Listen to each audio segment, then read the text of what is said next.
15.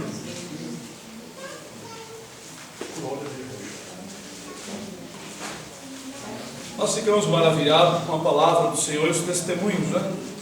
Ao sair de casa, eu estava lendo o Salmo 24 que o irmão Wellington leu. E na verdade nos chama a atenção, porque realmente há coisas que estão dentro de nós, tão enraizado, que não podemos negar. O nosso trabalho é realmente preparar as pessoas para a vida eterna. Irmãos, eu vejo uma diferença muito grande de muitos pastores e muitas igrejas que, ao invés de preparar o povo para sair nas ruas evangelizando, preparar almas para a vida eterna, estão preocupados em encher o templo para os seus negócios. E quando a irmã Miriam falou do que a senhora disse para ela, confirmando que Deus tinha nos levantado para preparar almas para a vida eterna, isso é o que está dentro de mim. E eu sei que está também dentro do coração de muitos irmãos aqui. Esta palavra é gloriosa porque confere com o Salmo 24. Senhor, quem habitará no teu tabernáculo? Lá fala do monte. Mas o monte não é no lugar alto onde Deus está. É o céu, está falando do céu. Quem morará no teu santo monte? Ó, aqui está falando do céu, da vida eterna. Aqui está uma doutrina de ensinamento para aqueles que querem entrar no reino dos céus. Pode ser de qualquer igreja, mas tem que enquadrar-se aqui, não adianta fugir. Aquele que anda em sinceridade e pratica a justiça e fala verazmente segundo o seu coração, com veracidade. Aquele que não difama com a sua língua, nem faz mal ao seu próximo, nem aceita nenhuma afronta contra o seu próximo. Aquele cujos olhos o réprobo, que é o mesmo que malvado, abominável, condenado, aquele a cujos olhos o malvado é desprezado, mas honra os que temem ao Senhor. Aquele que mesmo que jure com dano seu, não muda. Aquele que não empresta o seu dinheiro com usura, nem recebe peita, suborno contra o inocente. Quem faz isso nunca será abalado. Pode sentar. Agora, conferindo um salmo com o outro, né? O 24, versículo 3 e 4 diz: quem subirá ao monte do Senhor? A expressão subir significa habitar com Deus na vida eterna. Aleluia. Aquele que é limpo, né? Diz assim: ou quem estará no seu lugar santo? Aquele que é limpo de mãos. Uma coisa, tem que ser limpo de mãos e puro de coração. 2, 3, que não entrega a sua alma à vaidade. 4, nem jura enganosamente. Então, relacionando os requisitos, podemos, tanto no Velho Testamento quanto no Novo, observar o que a palavra diz a respeito de uma conduta santa. Um ser que vai habitar no céu, um cidadão celestial. O cidadão celestial tem no seu coração e numa vida de prática essas coisas aqui. O salmista faz a pergunta e ele mesmo, né, responde. E é o mesmo salmista, é o mesmo Davi, ungido de Deus, inspirado pelo Espírito Santo, falando a respeito de uma prática. Nós sabemos que no tempo de Davi, no tempo da lei, o Espírito Santo não tinha sido derramado, mas o Espírito Santo vinha sobre o profeta ou sobre a pessoa que ia falar com unção, né? E depois se retirava. As pessoas tinham uma dificuldade muito grande, mas hoje não. O Espírito Santo, ele mora e habita dentro de nós, e nós temos então muito mais ferramentas e mais poder para nos ajudar a manter-nos na presença do Senhor. Ser cristão não é difícil para aquele que quer ser sozinho, mas se nós confiarmos em Deus, essas coisas nós vamos praticar por amor, porque sentiremos não dificuldade, mas sentiremos leveza de praticar isso que a palavra de Deus diz aqui: puro os seus lábios, né? Que pratica a justiça, que não empresta o seu dinheiro, né, com aquele suborno, como fazem muitos agiotas, né, que não aceita afronta contra o seu próximo. Nós estamos sempre procurando escapar de falatórios, de fofocas, de um monte de coisa. Sempre, às vezes, ouvimos sim, mas para dar um conselho. Agora, para incrementar o assunto e começar também a se envolver nele, isso já não é de um cidadão celestial, daquele que vai morar no céu. Não é? Até tem um outro salmo que fala sobre o cidadão, não é? Celestial. Tem vários salmos, palavras do Velho Testamento, do Novo Testamento, como é um servo do Senhor, não é? Aquele que é diferente de outros. E aqui nós temos algumas características, não é? Aquele que não difama com a sua língua. Então nós vemos aquele que aquele a cujos olhos o réprobo é desprezado. Ou, quer dizer, um malvado, uma pessoa malvada. Tem pessoas que se deleitam quando alguém conta que ele fez isso, fez aquilo, deu um soco em alguém, mal fez com a outra pessoa, tirou a vida da outra. Então tem pessoas que se deleitam nesse assunto e acham que o indivíduo que está contando é um super-homem. Mas a Bíblia diz que o verdadeiro cidadão celestial, aquele que é de Jesus, ele não folga com essas coisas. Lá escrito está no livro de 1 Coríntios 13, que o amor não folga com a injustiça, mas folga com a verdade. Quando nós ensinamos que para entrar no reino do céu tem que abandonar o erro, alguém diz, puxa, esse pastor é muito duro, é doutrina da igreja dele. Não, é a outra igreja que está enganando, que não ensina a verdade, que dá um paliativo enganando as pessoas. E as pessoas acham que poderão entrar nos céus de qualquer maneira. Fizeram uma pergunta para Jesus. Vejam o que Jesus respondeu. Lá no livro de Lucas.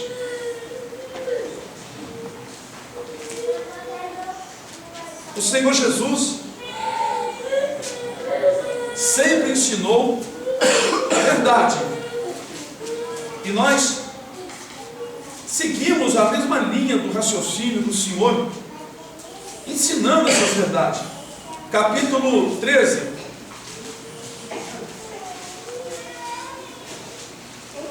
Versículo 22 de Lucas. É o livro do doutor Lucas, não é, irmãos? Diz assim: e percorria as cidades e as aldeias, ensinando e caminhando para Jerusalém. E disse-lhe um: Senhor, são poucos os que se salvam? E ele lhe respondeu: olha, lute, dispute por entrar pela porta estreita. É a palavra que significa, né? Porfiar significa lutar, disputar, né? Porfiai por entrar pela porta estreita. Ele deu essa doutrina. Isso aqui é a doutrina de Jesus. Você tem que se esforçar em entrar na porta estreita, e não em porta larga. Igrejas que facilitam a sua vida com o mundo. Porfiai por entrar pela porta estreita. Hein? Porque eu vos digo que muitos procurarão entrar nessa porta estreita e não poderão. Olha, eu vou dar uma paradinha aqui. Vocês estão meditando no que vocês estão lendo?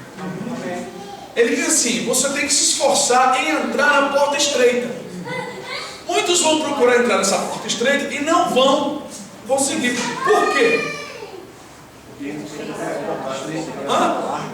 Hã? Que é a porta larga, não que é a porta estreita. Você quer andar por cheio de bagagem, cheio de bagagem. Porque, irmão, muitos vão procurar entrar na porta estreita. São escolhidos. Não é que ele também, também, isso é o nível mais elevado, mas não é que ele quer a porta larga, não. É que realmente ele não tem condição, porque não porfia, ele não faz por onde. Porque Jesus disse assim: porfiai. Essa porfia é uma disputa, você tem que se esforçar para se manter na porta estreita, no caminho estreito. Se você não se esforçar, o inimigo te engana e leva para a porta larga. Aí você se sente aliviado, não é, no início, e vai caminhando de qualquer maneira. Por isso que Jesus disse disputar. Essa disputa é primeiramente com a gente mesmo e com o inimigo que vem nos tentando. A gente não tem que brigar com ninguém para entrar na porta estreita. O nosso problema não é com fulano, nem perto. O nosso problema é com a gente. Foi isso que nós estamos ensinando aqui ontem. Foi uma bênção aqui ontem. a maior luta é com nós mesmos. Quer ver uma coisa? Como é que o diabo foge de você? Me diga aí. Quando ele encontra resistência. Resiste mesmo. Por que ele encontra resistência em alguém? Porque esta pessoa é sujeita à palavra de Deus. Então a maior luta, briga, é dentro de nós mesmo. Nós criamos muitos problemas. Nós, como falamos ontem aqui, a coisa continua. Esse é um assunto que eu posso pregar o dia todo. Vai ter sempre palavra para falar. Ontem eu achei uma coisa tremenda. E parece que a coisa continua. Porque na verdade, nós criamos como dizia meu pai, que já faleceu, você está fazendo, era um gauchão, ele falava mesmo. Aquele eu nunca vi um homem, não tinha medo de ninguém. Está fazendo uma tempestade no copo d'água. Era um provérbio que se usava lá no lugar dele, né? E hoje eu raciocino nessas palavras, e às vezes eu fico pensando, meu Deus, tem certos provérbios do mundo, que não digo assim do mundo que é maligno, mas das pessoas de fora, que tem um fundamento baseado nas Escrituras. Por exemplo, o povo tem um governo que merece, está aqui na Bíblia. É verdade. Aquele que planta tempestade, vai colher tormenta, está tudo escrito aqui. E pessoas que fazem tempestade num copo d'água. O que significa isso? Puxa, eu dentro de uma situação pequena estou criando uma enorme. A minha imaginação, ela criou um clima enorme, gigantesco, dentro de uma situação tão pequena. Aí o inimigo se aproveita dessas fraquezas. É nessas áreas que ele ataca. Quando te pega na tua debilidade. Se você é forte, ele vai perder tempo. Eles não sabem, irmão. Os demônios, vocês pensam que os demônios são falta de sabedoria? Eles têm sabedoria. Eles não brigam com você na onde você é forte, não. Eles lutam com vocês na fraqueza de vocês. Quando nós vemos então o Salmo dizendo, ora, quem habitará nas alturas? Quem vai morar lá com a labareda eterna, aquele hino que Deus me deu? Eu comecei a olhar para as aves do céu, né? Quem? Eu fiquei maravilhado também, tem tempo que eu não canto esse hino. É um hino que Deus nos deu quando eu tinha 19 anos de idade, olhar para as aves do céu. Mas, irmãos, de repente vem na mente. Mas Deus estava na direção, porque, irmãos, quem ouvir? Eu não sabia que ele queria ouvir. E Deus então pôs em nosso lado. Então nós vemos a direção de Deus em nossas vidas. No culto, no lar, no trabalho. Deus está presente, aleluia. Mas, irmãos, na verdade, quando nós lemos uma exortação no Salmo, a gente fica logo entristecido quando nós nos encontramos enquadrados no erro, né? Mas Deus, irmão, quer nos livrar dos ataques de Satanás. Aleluia! Às vezes complicamos muito. A obediência é só para o teu benefício. Quando eu ponho em prática as coisas certas, é para o meu benefício. Quer ver uma coisa? Os motoristas, olha o que tem de motorista fazendo coisas erradas. Quando está sendo exigido muito mais para a pessoa tirar uma habilitação, eu vejo que melhorou muito. Havia muitos acidentes, hoje não existe, mas em certas áreas diminuiu bastante. Então as placas de sinais, né, e muitas outras coisas que eles colocaram, como as faixas para o pedestre, que antigamente não tinha, né? Pedestre tem uma faixa toda em branco. Você que é motorista, está vendo que duas pessoas para atravessar, se não vem ninguém colado, você não vem correndo, o certo é você parar, né? As pessoas atravessarem.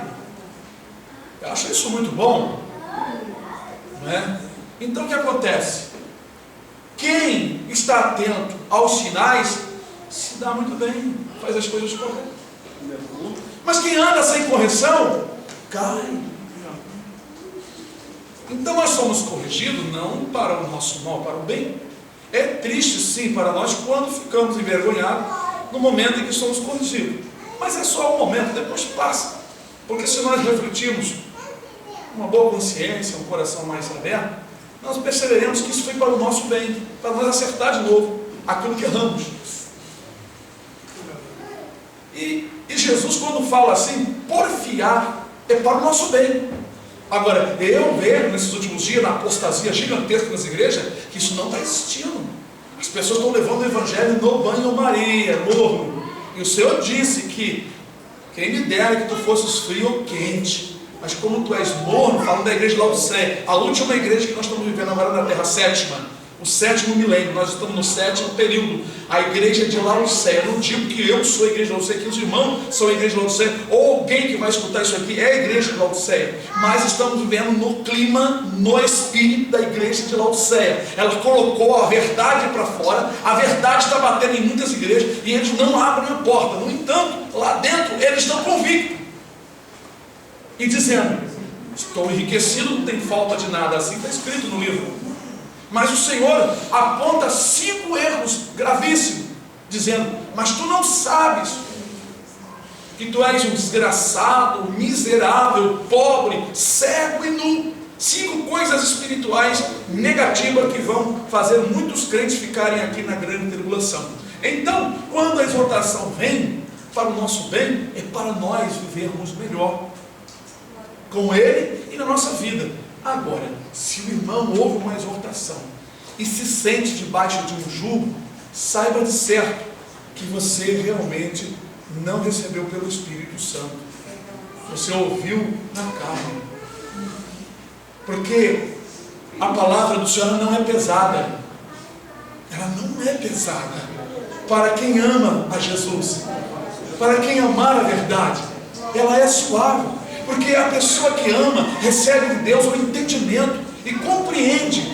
Ora, se eu não falar mal de ninguém, minha língua estará pura, e a palavra que sair dos meus lábios só será a palavra santa. Se eu falar qualquer palavra contra o meu próximo, ela será transformada numa maldição.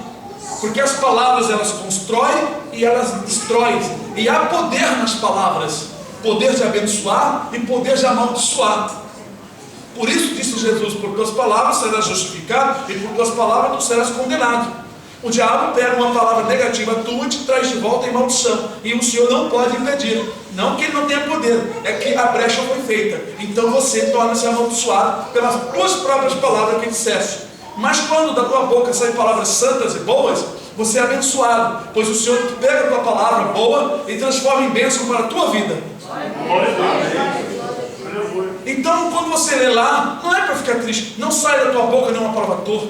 Porque o pastor não fala gracinha, não fala gíria, piada. Por que eu não falo? Porque eu sei que isso é maldição para mim. E vou estar denegrindo, diminuindo o meu semelhante. Por isso, irmãos, que o Espírito me tocou para ler aquele Salmo 15. Agora, continuando aqui em Lucas, versículo 24, ele novamente, né? Versículo 24. Confiai por entrar pela porta estreita, porque eu vos digo que muitos procurarão, muitos vão procurar entrar nessa porta e não poderão. Quando o pai de família se levantar e fechar a porta, e começarmos a estar de fora, e a bater a porta dizendo: Senhor, Senhor, abre-nos e responde-nos. E respondendo ele, vos disser: não sei de onde vós sois. Então começareis a dizer: temos comido e bebido na tua presença, e tu tens ensinado nas nossas ruas. E ele vos responderá: digo-vos que não sei de onde vós sois. Apartai-vos de mim, vós todos os que praticais a iniquidade. Ali haverá choro e ranger de dentes, quando virdes Abraão, Isaque e Jacó e todos os profetas no reino de Deus, e vós lançados fora. E virão do oriente, do ocidente, e do norte e do sul, e assentar-se-ão à mesa no reino de Deus. E eis que derradeiros há que serão os primeiros, e primeiros há que serão os derradeiros. Então, irmãos, esta palavra mostra claramente, são poucos sim, em relação à multidão de gente, porque as pessoas, elas não se esforçam corretamente. Existe a maneira certa de construir a minha vida para eu entrar na porta estreita.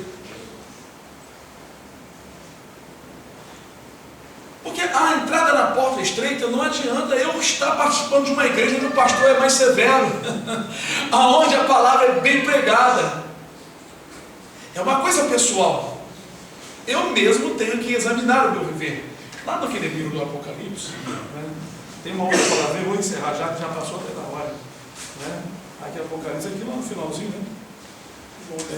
Tem uma palavra a respeito disso, também muito interessante. Eu fico pensando, engraçado, a Bíblia, ela se interliga nos versículos, né? Apocalipse 22, versículo 11, 12, 13 e 14. Diz assim, versículo 11 do capítulo 22. Quem é injusto, faça injustiça ainda. E quem está sujo, suje-se ainda. E quem é justo, faça justiça ainda. E quem é santo, seja santificado ainda. E eis que cedo venho, e o meu galardão ou recompensa está comigo, para dar a cada um segundo a sua obra. Eu sou o Alfa e o Ômega, o princípio e o fim, o primeiro e o derradeiro. Feliz aqueles que lavam as suas vestiduras no sangue do Cordeiro, para que tenham direito à árvore da vida e possam entrar na cidade pelas portas. Abriam portas, porque entrará o Rei da Glória. Irmãos, para entrar na porta, e na porta estreita, eu tenho que lavar minhas vestiduras no sangue do Cordeiro. Veja que uma passagem leva para outra. Eu não vou prosseguir, porque realmente, para dar um entendimento do que é lavar a vestidura no sangue do Cordeiro, é necessário nós ler com os irmãos para ter um entendimento melhor, como está escrito na Epístola de João. Deus está na luz como nós devemos andar na luz, como Deus na luz está. Se nós amarmos a Deus, nossos irmãos, tivermos comunhão, temos comunhão com Ele também.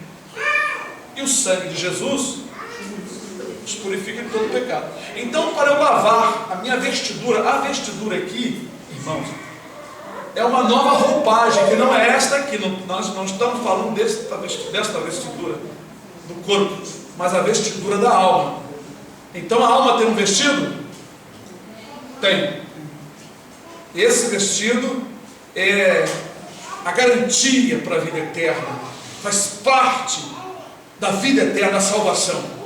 E essas vestes têm que estar limpas. E sabemos que as vestes da nossa alma, do nosso espírito, são as justiças praticadas. Porque está escrito também que o linho fino e branco e resplandecente são as justiças dos santos. Então, para que o sangue derramado de Jesus, a morte dele, tenha um efeito de limpeza na minha vida, eu devo praticar justiça. E isso está escrito lá no Salmo 15 e no Salmo 24. Aquele que pratica a justiça. É isso daí. E aí, nós vamos estudando, a palavra vai vindo, o Espírito vai nos dando. Irmãos, sejam puros. Como, pastor? Eu ficar santinho na igreja, jejuar, orar muito? Não, pratique a justiça, irmão. Pessoa quietinha na igreja, eu nem gosto muito de pessoa quietinha demais, mas a gente conversa. Que aí eu estou sabendo o que ela está pensando. Pessoa quieta demais, não fala muita coisa, não é fácil não. Então tem que conversar, ouvir a pessoa, né? Não sei aquela que é tímida no início, né? Tem pessoas que começam na timidez, mas depois ele começa a falar, igual Gustavo. Gustavo, quando vê, é quietinho, mas hoje nós já conversa, já fala, né? Mas uma pessoa que não fala nada, absolutamente nada, não quer conversar, ele está pensando mil e uma coisa que não é fácil. Então, amados, aqui está, pratique a justiça e as vossas vestes estarão limpas. Então você será um cidadão celestial. Pratique a justiça, não aceite suborno, ó. Pratique a justiça. Não aceite falar mal de ninguém, pratique a justiça. Não aceite afronta contra o seu irmão, contra ninguém, pratique a justiça. Quando você não aceita, você está praticando a justiça. É isso aí. Aí, você praticando a justiça, as vestes espirituais da salvação, as vestes, como Paulo disse, né? Como foi lido aqui, vestido do novo homem, vestir de Cristo. Você só pode ser vestido de Jesus, sua veste espiritual branca, resplandecente, se você praticar a justiça. A salvação só é garantida numa vida transformada, tá? Deus nos abençoe.